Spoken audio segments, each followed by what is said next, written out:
আমি বললাম, প্রভু গো, উনি কোন নবী এত উম্মত নিয়ে আসতেছেন? আল্লাহ বলেন, উনি হলেন বনি ইসরাইলের জলিলুল কদর পয়গম্বর মুসা আলাইহিস সালাতু সালাম।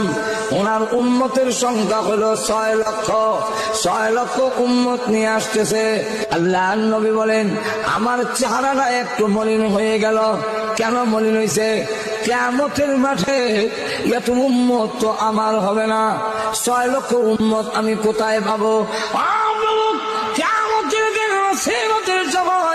আল্লাহ মুসা নবী উম্মতের বেলায় সবচেয়ে বড় নবী হবে।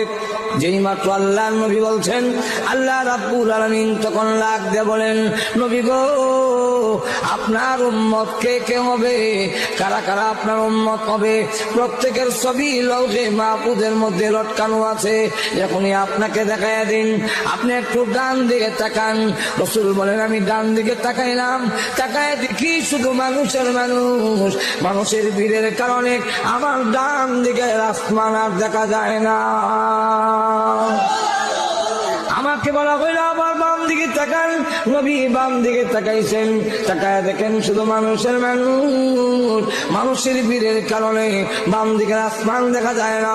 আল্লাহ বলেন, উপর দিকে তাকান। উপর দিকে তাকাইলাম, তাকায় দেখি শুধু মানুষের মানুষ। মানুষের ভিড়ের কারণে উপরে আসমান দেখা যায় না। এমনি আল্লাহ ডাক দিল, নবীজি, মুসা নবীর মাত্র 6 লক্ষ উম্মত দেখে আপনার চেহারা মলিন হয়েছিল।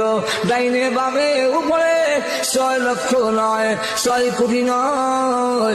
এই যত মানুষ দেখলেন, সকল মানুষ হবে আপনি বিশ্ব নবীর উম্মত।